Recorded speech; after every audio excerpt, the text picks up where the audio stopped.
Michael Rivera had already fired more than 5 maids in 2 months. This cruel millionaire tormented his employees until they couldn't take it anymore. But when Patricia Collins saw Laura, his 6-year-old daughter, bald because of cancer, she did the unthinkable. She used her own savings, bought a blonde wig, and placed it on the girl's head. When Michael saw his daughter smiling for the first time in months, he was in total shock. What happened afterward? No one could have expected. Before we continue, subscribe to the channel, leave a like, and comment which city you're watching us from. The luxurious office of Michael Rivera radiated power and coldness. Behind the massive mahogany desk, the 41-year-old businessman observed the trembling woman before him. His fingers drummed impatiently on the polished surface as he mentally reviewed the list of failures that would lead to yet another dismissal. Mrs. Mary, in just 3 weeks of work you managed to break a 10th century Ming vase, leave water stains on the marble in the main hall, and yesterday you had the audacity to use the guest bathroom. That's not even mentioning the 2 strands of hair I found on the staircase after you vacuumed. His voice cut through the air like a sharp blade. The 50-year-old maid lowered her head, her calloused hands trembling. Mr. Rivera, I can do better, I promise. I really need this job. My grandson is sick and excuses don't fix Chinese porcelain, Michael interrupted without the slightest trace of compassion. This is the 5th employee I've fired in 2 months.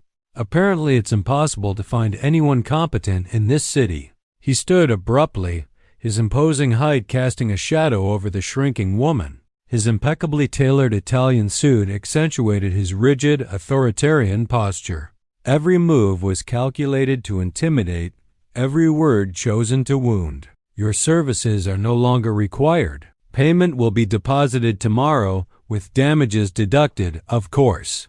Michael returned to his chair, already focused on the papers scattered across the desk. My secretary will escort you to the door. As the dismissed employee left with her head down, Michael didn't even look up. To him, people like Mary were disposable, easily replaced by others just as incompetent. His world revolved around numbers, profit, and efficiency. Feelings were luxuries he could not afford, especially after the past few months. The luxurious office of Michael Rivera radiated power and coldness. Behind the massive mahogany desk, the 41-year-old businessman observed the trembling woman before him. His fingers drummed impatiently on the polished surface as he mentally reviewed the list of failures that would lead to yet another dismissal. Mrs. Mary, in just 3 weeks of work you managed to break a 10th century Ming vase, leave water stains on the marble in the main hall, and yesterday you had the audacity to use the guest bathroom. That's not even mentioning the 2 strands of hair I found on the staircase after you vacuumed. His voice cut through the air like a sharp blade. The 50-year-old maid lowered her head, her calloused hands trembling. Mr. Rivera, I can do better, I promise. I really need this job. My grandson is sick and excuses don't fix Chinese porcelain. Michael interrupted without the slightest trace of compassion. This is the 5th employee I've fired in 2 months. Apparently it's impossible to find anyone competent in this city. He stood abruptly, his imposing height casting a shadow over the shrinking woman. His impeccably tailored Italian suit accentuated his rigid, authoritarian posture. Every move was calculated to intimidate, every word chosen to wound. Your services are no longer required. Payment will be deposited tomorrow, with damages deducted, of course. Michael returned to his chair, already focused on the papers scattered across the desk. My secretary will escort you to the door. As the dismissed employee left with her head down, Michael didn't even look up. To him, people like Mary were disposable, easily replaced by others just as incompetent. His world revolved around numbers, profit, and efficiency. Feelings were luxuries he could not afford, especially after the past few months. At home, little Lavra played alone in the main hall, surrounded by dolls and toys scattered across the Persian rug. Her 6 years of age seemed to carry decades, and her bald little head reflected the soft light streaming in through the windows.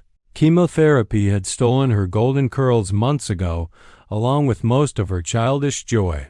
Michael paused in the doorway, watching his daughter from a distance. His throat tightened involuntarily, but he forced his muscles to relax. He couldn't allow himself to show weakness, not even in front of a child, especially not this child, who constantly reminded him of his helplessness in the face of the cancer haunting their family. "Daddy has to work late tonight, Lavra. Stay in the living room and don't make a mess." His voice came out harsher than he intended, but he had already turned, climbing the stairs toward his home office. Lavra continued playing silently, used to her father's emotional distance. Her dolls acted out stories of families hugging and fathers playing realities that existed only in her imagination. The echo of Michael's footsteps through the mansion sounded like a sentence. Another maid had failed to meet his impossible standards. But what he didn't know was that her replacement was about to change everything forever. Patricia Collins nervously adjusted her hair, tied neatly in a bun, as she rang the bell of the imposing mansion. At 30 years old, her life had been marked by constant struggles, but she had never stopped seeking a better future for herself and her family. The blue uniform she wore was spotless, ironed carefully the night before. The massive oak door opened, and an elegant secretary led her through corridors decorated with expensive paintings and antique furniture. Patricia tried not to show the nervousness growing inside her, knowing how desperately she needed this opportunity. Michael Rivera's office was even more intimidating than she had imagined. The man behind the desk radiated authority and coldness, his dark eyes examining every detail of her with surgical precision. She sat in the indicated chair, keeping her back straight and her hands clasped in her lap. Patricia Collins, 30 years old, high school graduate. Michael read her resume with the same expression he would use when analyzing a financial report. 3 previous jobs in domestic cleaning, 2 letters of recommendation. "Why were you dismissed from your last job?" "The family moved abroad, sir. I worked with them for 2 years without any problem." Patricia kept her voice firm, even as she felt the weight of his piercing gaze. "I'll be direct about my expectations." Michael leaned back in his chair, beginning a list that sounded like a military manual. "This house has 30,000 square feet that must be spotless every single day. Every surface must shine. Every object must be exactly in its place. I will not tolerate fingerprints on mirrors, stains on the floor, or even a single speck of dust on the furniture." Patricia nodded, mentally noting each demand. She had worked in large houses before and knew discipline was key to keeping a job at this level. "One more thing," Michael continued, his voice even more severe. "I have a 6-year-old daughter. Under no circumstances are you to interact with her. Your job is cleaning, not childcare. The girl has her own schedule and activities. You will keep your distance and focus exclusively on your duties."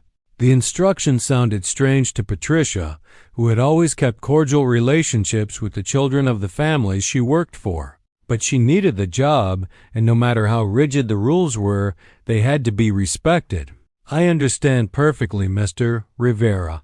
I can assure you I'm very discreet and focused on my work. The salary is 4,000 reais per month with a signed contract. Hours are 7 a.m. to 5 p.m., Monday through Friday. On Saturdays, bi-weekly heavy cleaning from 3 p.m. to 8 p.m. Michael tapped his fingers on the desk. 3-month trial period. Any mistake, no matter how small, means immediate dismissal. The amount made Patricia's eyes shine involuntarily. It was more than she had ever earned in her life, enough to finally pay off her debts and still save for her family's future. "I accept all conditions, sir. When can I start?" "Tomorrow, 7 a.m. sharp. My housekeeper will explain the routine and show you the supplies. Remember, punctuality, perfection, and distance from the child, those are the 3 non-negotiable rules." Patricia shook his hand firmly, feeling a mix of relief and apprehension. She had gotten the job, but the conditions were harsher than anything she had faced before, especially the rule about not interacting with the daughter, which had already awakened her maternal curiosity. As she was escorted to the door, Patricia caught a glimpse of a small girl in the main hall. The child sat on the floor playing alone with dolls, and something about her appearance touched Patricia's heart in an inexplicable way. There was a premature sadness in those little eyes, a loneliness Patricia recognized from her own difficult childhood. The door closed behind her, but the image of the girl stayed in her mind. Patricia knew she would have to follow her employer's rules, but her maternal instinct was already awakening a connection she wouldn't be able to ignore. The alarm rang at 5:30 a meter, but Patricia had already been awake for 15 minutes, reviewing in her mind the strategy for her first day. She took a quick shower, put on her spotless uniform, and tied her hair into a perfect bun. There could be no room for criticism regarding her appearance. She arrived at the mansion 10 minutes early, waiting patiently at the entrance until the housekeeper, Mrs. Carmen, a 60-year-old woman with a maternal demeanor, welcomed her. The woman had worked for the Rivera family for more than a decade and knew every detail of the household routine. "Dear, I'll be direct with you," Carmen said as she led Patricia through the corridors. "Mar Rivera is a very demanding man. I've seen many good girls lose their jobs here over small mistakes. He forgives nothing." Patricia nodded gravely, absorbing each piece of advice. Carmen showed her the supply closet, explained the specific order of cleaning each room, and detailed the proper techniques for every type of surface. Crystal should be cleaned with special products. Varnished wood required particular care, and marble demanded delicate treatment to avoid stains. "And the little girl?" Patricia asked quietly. "Mrs. Carmen, may I at least greet her when we meet?" The housekeeper sighed heavily, her eyes revealing deep sadness. "Lavra is an angel, but ever since she got sick, her father can't even look at her properly. He made that rule about no interaction as if he were protecting himself, not the girl. She's sick. Cancer, dear. They found it months ago. Chemotherapy took away all her hair, and since then, Mar Rivera has become even more closed and controlling." Carmen shook her head. "That poor child lives practically alone in this huge house." The words pierced Patricia's heart. She herself had grown up with an emotionally absent father and knew how deeply such neglect could scar a child. Still, she reminded herself she needed to focus on the job if she wanted to keep it. That morning, Patricia worked with extraordinary dedication. Every piece of furniture was cleaned with millimetric precision, every surface polished until it shone like a mirror. She discreetly rearranged a few decorative items into more harmonious positions and ensured not even a single footprint marred the freshly waxed floor. Around 10 a.m., while she was cleaning the main hall, she heard the sound of tiny footsteps coming down the staircase. Lavra appeared at the doorway, wearing a pink unicorn dress, her bald little head covered by a colorful cap. The girl stopped when she saw Patricia, watching her with childish curiosity. "Hi," Lavra said timidly, her big expressive eyes fixed on the new maid. Patricia's heart raced. She knew she was supposed to ignore the child, but something about her fragility awakened all her maternal instincts. She offered a discreet smile and gave a quick wave before pretending to be fully focused on her cleaning. Lavra slowly came closer, sitting on the rug with her dolls. Patricia kept working but watched the child out of the corner of her eye. The girl played in a melancholy way, her dolls acting out sad stories where princesses lived alone in empty castles. "My doll doesn't have hair either," Lavra murmured to herself, caressing the bald head of one of them. "Just like me." The words struck Patricia like a knife. She had to swallow the lump in her throat and fight against the impulse to approach and comfort the girl. Instead, she kept cleaning silently, though her mind was already filled with thoughts she shouldn't be having. When Michael came home for lunch, he inspected every room Patricia had cleaned. He ran his fingers along surfaces, searching for dust. He examined mirrors against the light for smudges. He checked whether every object was in its exact place. His expression remained neutral throughout the inspection. "Good work so far," he finally said, which was as close to a compliment as someone like him could get. "Keep it that way." That afternoon, Patricia organized the bedrooms upstairs. In Laura's room, she found dozens of photos of the girl before the illness. In every picture, Laura beamed, her golden curls shining in the sunlight, looking like a little princess from a fairy tale. The transformation was shocking. The child in the pictures radiated joy and vitality, while the Laura of today carried a premature sadness that broke Patricia's heart. She picked up one of the photos carefully, staring at the genuine smile she hadn't seen all day. When her work was finished, Patricia said goodbye to Carmen and headed for the exit. In the main hall, Laura was still playing alone, now building a small house with colorful blocks. The girl looked up and waved timidly. This time Patricia couldn't resist. She smiled warmly, waved back, and whispered a barely audible goodbye. Laura's little face lit up with a shy but genuine smile, the first Patricia had seen that day. The next morning, Patricia was polishing a table in the main hall when she accidentally brushed against a side table holding family portraits. One of the photos slipped and fell with a dry thud that echoed through the silent mansion. Patricia quickly bent down to pick it up, praying the glass hadn't broken. It was a picture of Laura at 4 years old, running through a flower-filled garden, her golden curls flying in the wind. Her eyes sparkled with pure happiness as she chased colorful butterflies. It was the perfect image of childhood innocence. "That photo was taken on my 4th birthday," said a small voice behind her. Patricia turned and saw Laura standing in the doorway, watching her with wide, curious eyes. The little girl walked in slowly, as if testing a reaction she wasn't sure she'd get. "My hair was really long back then," Laura continued, her voice filled with nostalgia far too heavy for such a small child. "Mom always said I looked like a real princess." Patricia's heart tightened. She knew she wasn't supposed to talk to the girl, but the words escaped before she could stop them. "You still are a princess, Laura. Real princesses are brave, like you." Laura's face lit up with a shy smile. "Do you really think so?" "Daddy doesn't call me princess anymore. I don't think he likes to see me without hair." "I'm sure your daddy loves you very much. Sometimes adults don't know how to show their feelings when they're worried." Patricia knelt down to the girl's level, forgetting for a moment Michael's strict rules.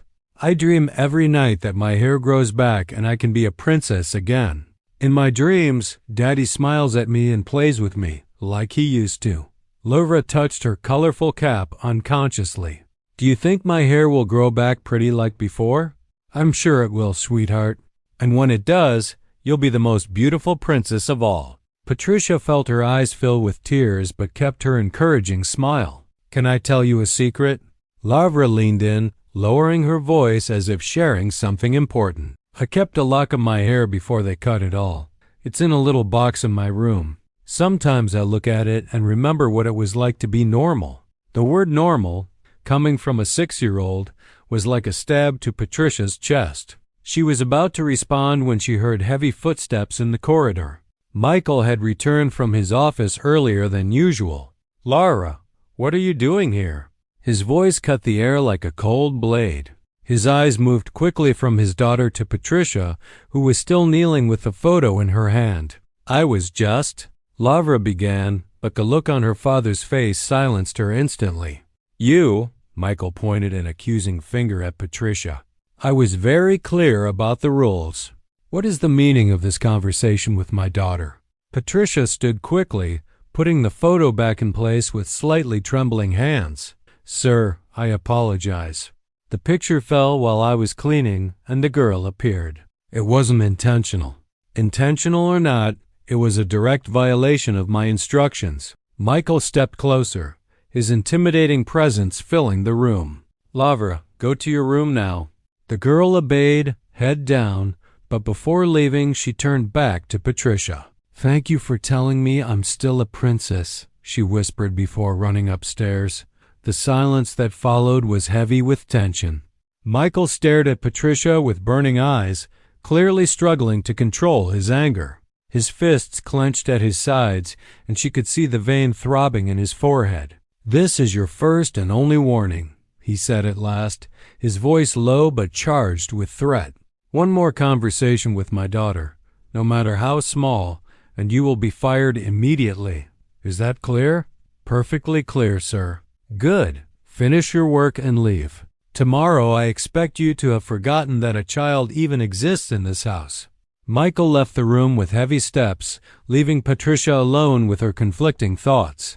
She knew she had crossed a dangerous line, but Laura's words echoed in her mind. The girl felt unloved by her own father. She believed she was no longer a princess because of the cancer. That night, at home, Patricia couldn't sleep. The image of little Laura touching her cap and whispering about her dreams of having hair again haunted her. Patricia thought of her own childhood, of the time she had longed for an adult to make her feel special, only to find no one there. An idea began to form in her mind, dangerous and completely against Michael's strict rules. But the more she thought about it, the stronger it became. If Michael couldn't give his daughter what she needed emotionally, perhaps someone else could do it discreetly. Patricia grabbed her phone and started searching.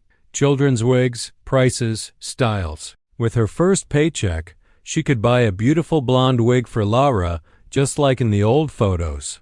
It would be a secret gift, something to restore at least a little of the girl's lost self-esteem. Patricia knew she was risking everything, her job, her financial stability, her future. But some things were more important than safety. A 6-year-old child shouldn't feel abnormal or unloved by her own father. For the first time in weeks, Patricia smiled before falling asleep. She had a plan, and nothing in the world would stop her from carrying it out. The following days in the Rivera mansion were tense. Michael watched Patricia like a hawk, scrutinizing her every move, looking for any mistake that would justify firing her. Patricia, on the other hand, worked with even greater dedication, keeping her distance from Laura whenever their paths crossed. But inside, her determination only grew stronger. On Friday morning, Michael called her into his office. Her heart raced as she climbed the stairs, afraid her secret had somehow been discovered. The businessman sat behind his desk, his expression even more severe than usual. "Sit," he ordered, pointing at the chair. "We need to clarify a few things about your position in this house." Patricia obeyed silently, clasping her hands in her lap to hide her nervousness. Michael observed her for long seconds before speaking, as if deciding how direct to be. "My daughter is going through a very difficult time," he began, his voice carrying a tone Patricia had never heard before, almost vulnerable. "Cancer treatment isn't only physically exhausting, it's emotionally devastating for a child." Patricia nodded, not daring to interrupt. "I created the no interaction rule not out of cruelty, but necessity. Laura gets attached to people easily, and when they inevitably leave, like the 5 maids before you, she suffers. I can't let that happen again." "Ma Rivera," Patricia said softly, choosing her words carefully. "May I ask you something respectfully?" He gave a brief nod. "Why can't you look at your own daughter? She needs to feel loved by her father, especially now." Michael's face hardened instantly, his features turning to stone. "That's none of your business. Your job is to clean, not to give me parenting advice." "But Laura feels rejected," Patricia insisted, her voice trembling but firm. "She thinks she's no longer a princess because she lost her hair." "Enough." Michael slammed his hand on the desk, making Patricia flinch. "You don't understand anything about my situation. You have no idea what it's like to watch your daughter waste away day after day and be powerless to stop her suffering." For the first time, Patricia saw a crack in his armor. His eyes shone with restrained tears, and his voice trembled. "Do you think it doesn't kill me inside to see Laura sad? Do you think it doesn't destroy me to take her to chemo and watch her vomit all night?" He stood abruptly, pacing toward the window. "Every look from her reminds me that I am completely powerless against this cursed disease." The silence was heavy with raw pain. Patricia's heart ached. Now she understood. Michael's coldness wasn't lack of love. It was too much pain.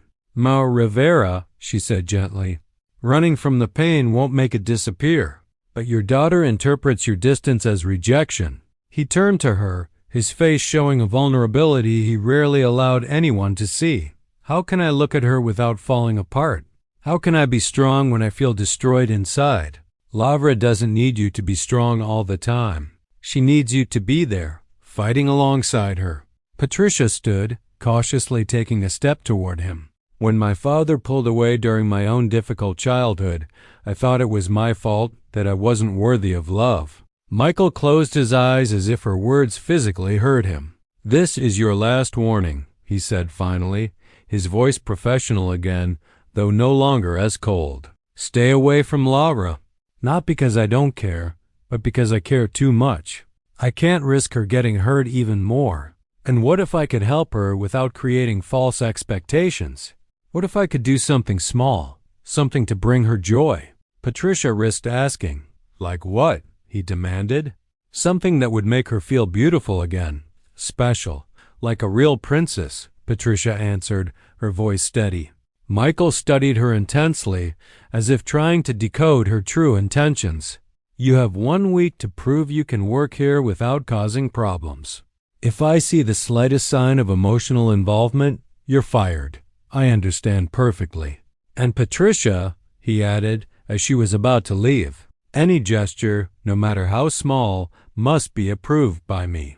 I don't want surprises." She nodded, but deep down she knew he would never approve her idea. He was too wounded to accept the risk. But some things are worth more than permission. Sometimes it's better to ask forgiveness than permission. And Laura deserved to feel like a princess at least once more in her life, no matter the consequences. Saturday morning arrived gray and cold. Patricia woke at 5 a.m., not from obligation but from anticipation. Inside her bag was a carefully wrapped box she had bought with her own savings the day before, a blonde curly wig, identical to the hair Laura once had. Michael had gone to an important meeting that would last all morning. Carmen had confirmed it. It was the perfect opportunity. Patricia worked quickly, finishing the cleaning of the first floor in record time. Around 10 a.m., she heard the familiar sound of small footsteps coming down the stairs. Laura appeared in the main hall in pink unicorn pajamas, her bare feet patting softly on the marble floor. She stopped when she saw Patricia and smiled shyly. "Daddy left," Laura said, as if sharing important news. "I know, sweetheart. Mrs. Carmen told me." Patricia put down her cloth and approached carefully. "Laura, can I show you something very special?" The girl's eyes lit up with curiosity, and she nodded eagerly. "Close your eyes and give me your hands," Patricia whispered gently. Laura obeyed, squeezing her little eyes shut and holding out her tiny hands. Patricia guided her to the sofa, asking her to sit and keep her eyes closed. "What do you miss most from before?" she asked softly, removing the wig from the box. "My hair," Laura answered immediately. "I dream about it every night, long and pretty, like before." "And what if I told you that today that dream can come true?" Laura opened her eyes quickly, but Patricia asked her to close them again. With the utmost care, she placed the wig on the girl's head, adjusting the golden curls over her small shoulders. "Now you can open your eyes and look in the mirror." Laura stood slowly, walked to the large mirror in the hall, and gasped. The reflection staring back at her was exactly as she remembered, a little princess with golden curls shining in the light. "It's me! It's really me!" she shouted, spinning with delight. "Patricia, you brought my hair back." She twirled again, her laughter filling the hall with a joy the house hadn't heard in months. Running to Patricia, she hugged her tightly, tears of happiness wetting the maid's uniform. "Thank you, thank you, thank you. Now I can be a princess again. Daddy will think I'm pretty too." Patricia knelt, gently arranging the curls. "You have always been beautiful, Laura. With or without hair, you have always been and will always be a real princess. Can I keep it forever?" Laura asked, her eyes glowing with hope. "This is your special wig. Whenever you want to feel like a princess, you can wear it. But remember, you're beautiful even without it, okay?" Laura nodded energetically, already lost in admiring herself in the mirror, pretending the curls were a golden crown. It was at that magical moment that the sound of a key turning in the front door echoed through the hall. Michael had come back early. Patricia froze, her blood running cold. She heard his familiar footsteps approaching, but there was no time to hide the wig or explain. Lavra was too radiant to notice the danger. "Daddy, Daddy, look!" she cried, running toward the door, her golden curls bouncing. "Look how pretty I am. I'm a princess again." Michael appeared in the doorway and stopped dead in his tracks. His eyes locked on his daughter, the daughter he hadn't truly seen in months. She was glowing with joy, twirling with her golden curls flying around her angelic face. For a moment that seemed eternal, no one moved. Michael's expression shifted rapidly through surprise, confusion, anger, and something else Patricia couldn't identify. "Daddy, do you like it?" Lavra spun once more. "Can you call me princess again?" The silence that followed was deafening. Michael remained frozen in the doorway, his face a mask of conflicting emotions, while Patricia waited for the verdict that could decide her entire future. The silence in the hall was so heavy that Patricia could hear her own heartbeat pounding. Michael stood frozen in the doorway, his eyes fixed on Lavra, who continued to twirl with the wig, oblivious to the tension in the air. "Lavra!" Michael's voice finally came, hoarse and almost unrecognizable. "Go to your room, now." "But Daddy, you didn't say if you liked it."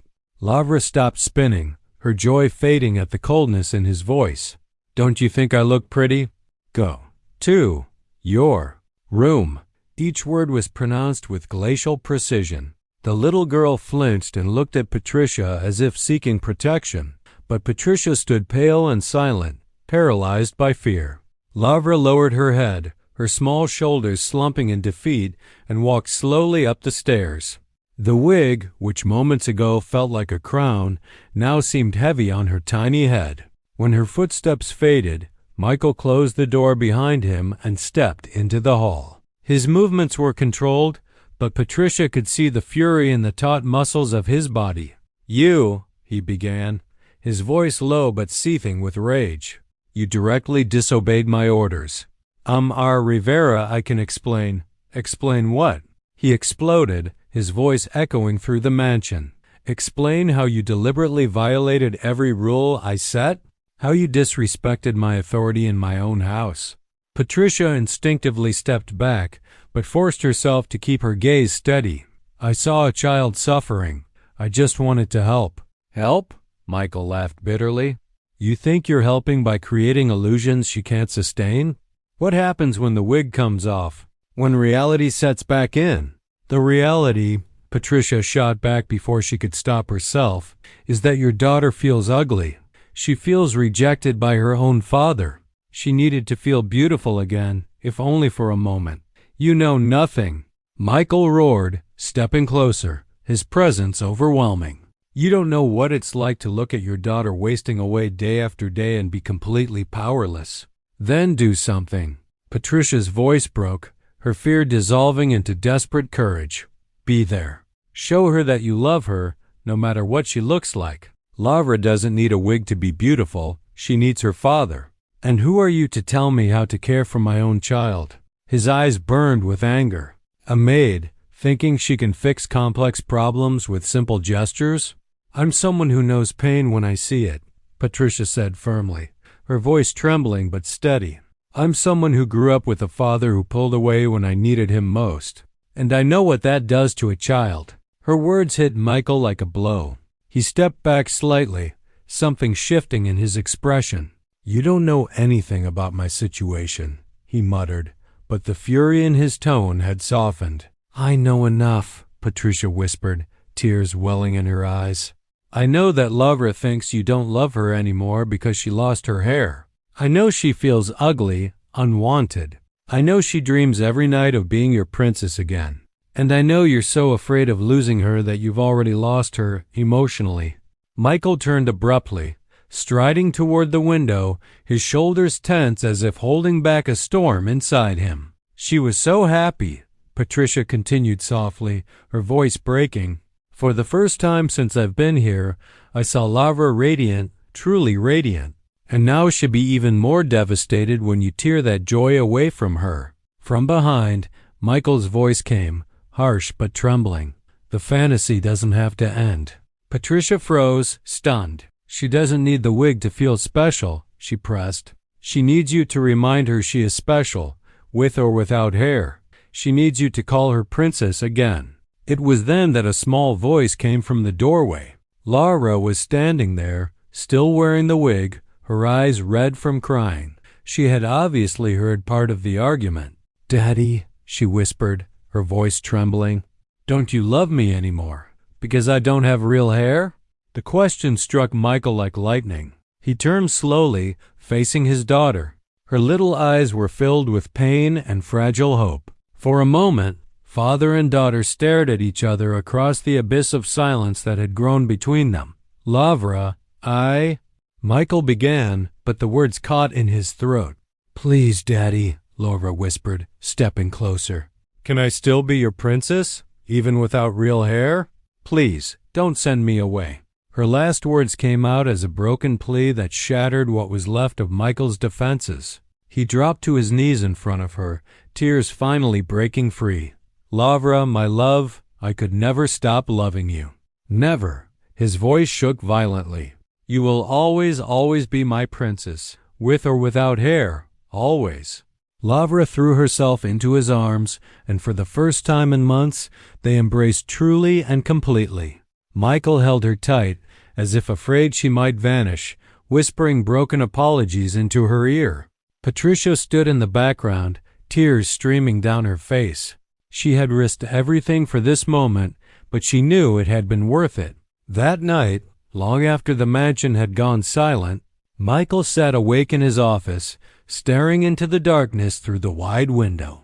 The embrace with Lavra had broken apart the emotional walls he had built so carefully over the past months, leaving him vulnerable to an avalanche of feelings he had avoided at all costs. On his desk lay a photograph he had taken from Laura's room, the last picture of her with her mother. It had been taken just 2 weeks before Helena's fatal car accident. In the photo, mother and daughter smiled, their golden curls glowing in the garden sunlight. Helena held Laura in her arms, whispering something in her ear that made the little girl laugh with abandon. "Helena," Michael whispered hoarsely to the picture, his voice cracked from lack of sleep. "I promised you I would take care of her. I promised I would be the father you wanted me to be. But I've failed miserably." The memories flooded back mercilessly. Helena always said Laura was the bravest princess in the world, even when facing her small childhood fears. When Lavra was scared of monsters under the bed, Helena invented a magic potion of courage and performed an elaborate ceremony to protect her. When Lavra cried over breaking her favorite doll, Helena taught her that true princesses fix what is broken with love. How could I be such a coward? Michael groaned, burying his face in his hands. How could I abandon our daughter just when she needed me most? The truth was that Laura's cancer diagnosis had awakened in him a paralyzing terror. Facing his daughter's illness, something money couldn't fix or control, made him feel utterly powerless. It had been easier to hide behind work, rigid rules, and cold detachment than to confront the possibility of losing her. But tonight, after seeing Laura's fragile plea, the truth struck him with unbearable force. In trying to protect himself, he had abandoned her.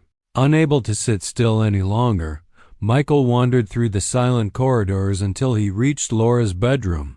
The door was slightly ajar. He peeked inside and saw her sleeping peacefully, the blonde wig neatly placed on the knitstand beside her. Even in sleep, a faint smile lingered on her lips, a smile he hadn't seen in months. "My God," he whispered, leaning against the doorframe. "What have I done to you, my princess?" Guilt surged through him like a wave. How many nights had Laura cried alone? How many times had she longed for an embrace, a word of comfort, a sign she was still loved? And he, blinded by fear disguised as control, had denied her all of it. Michael stepped quietly into the room and sat on the edge of her bed. Lavra stirred slightly, murmuring something about princesses and enchanted castles. Tentatively, he reached out and stroked her cheek. She felt so fragile, her face thinner, the chemo having stolen the roundness from her features. "Daddy is here, my love," he whispered, his voice breaking. "Daddy will always be here from now on." The next hours became a turning point.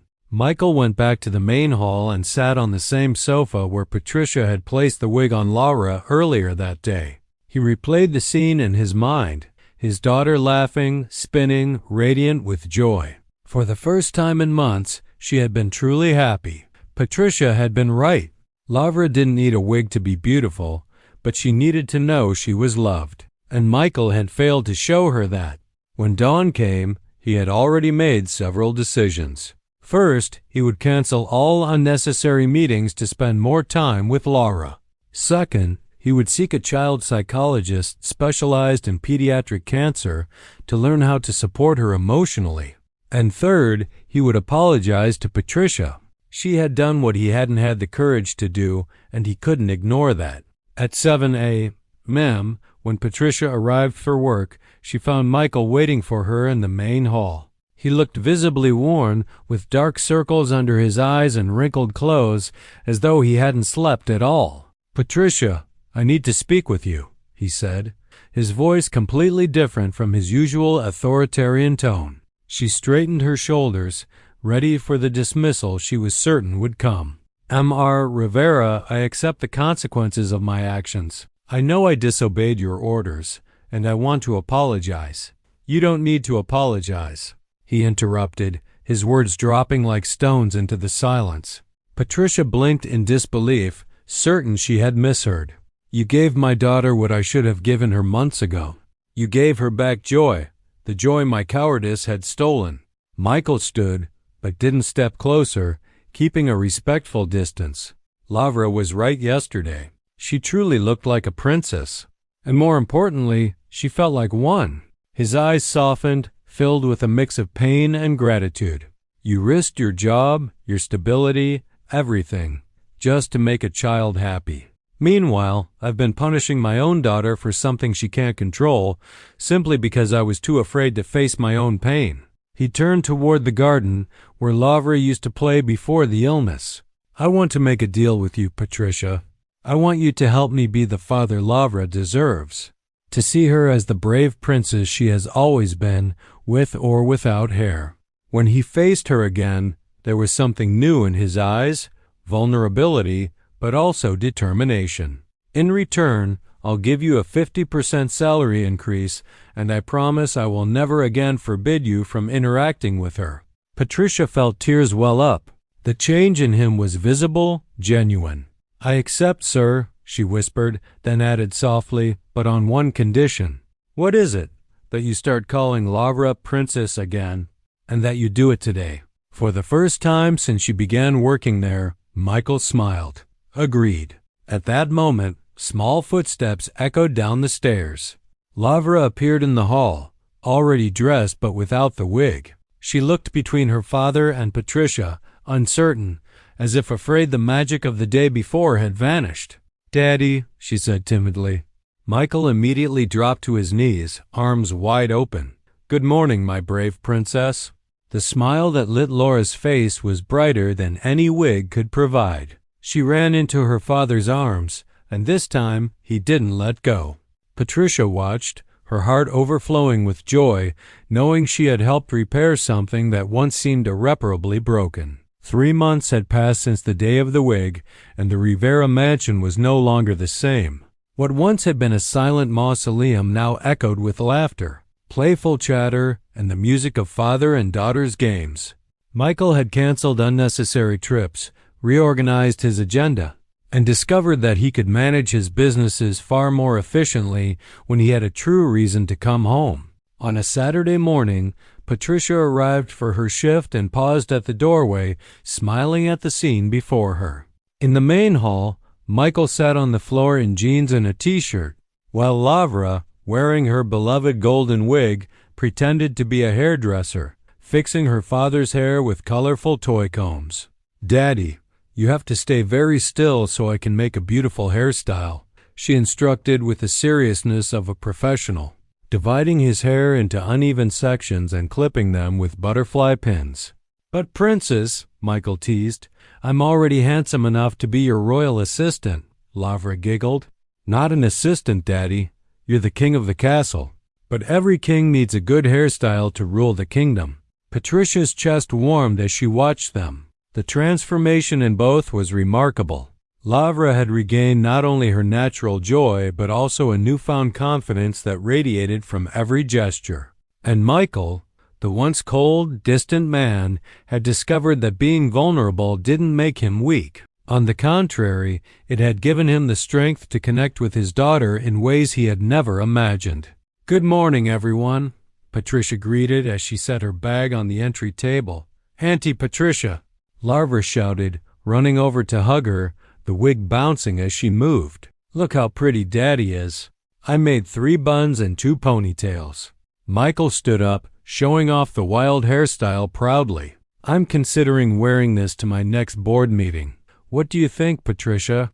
She laughed. "I think it would cause a revolution in the corporate world. Daddy, now it's Auntie Patricia's turn."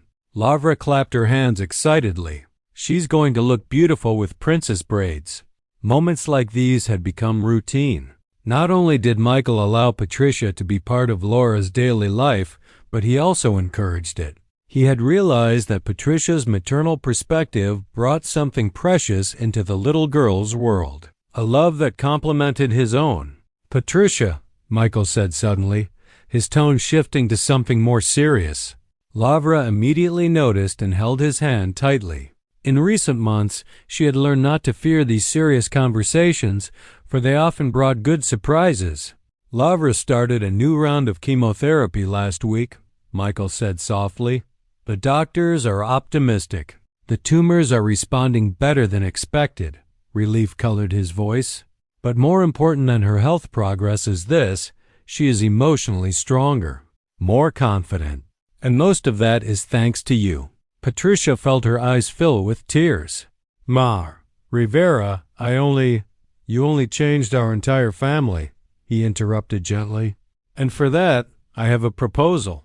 Michael knelt to Laura's level, holding her tiny hands. "Princess, remember what we talked about yesterday?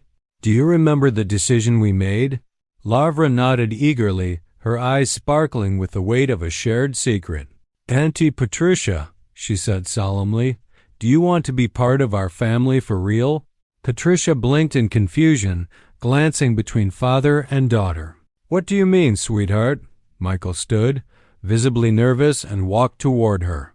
"Patricia Collins, in these past months you've proven to be more than just an exceptional employee. You've become essential in our lives. Lavra loves you like a mother.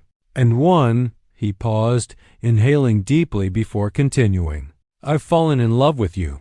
With your compassion, your courage, your ability to see beauty where others see only problems." From his pocket, he pulled out a small velvet box. "Patricia Collins, will you marry me and officially become the mother Laura has always deserved?" The world seemed to stop around her. He opened the box, revealing a simple yet elegant diamond ring that glittered in the morning light.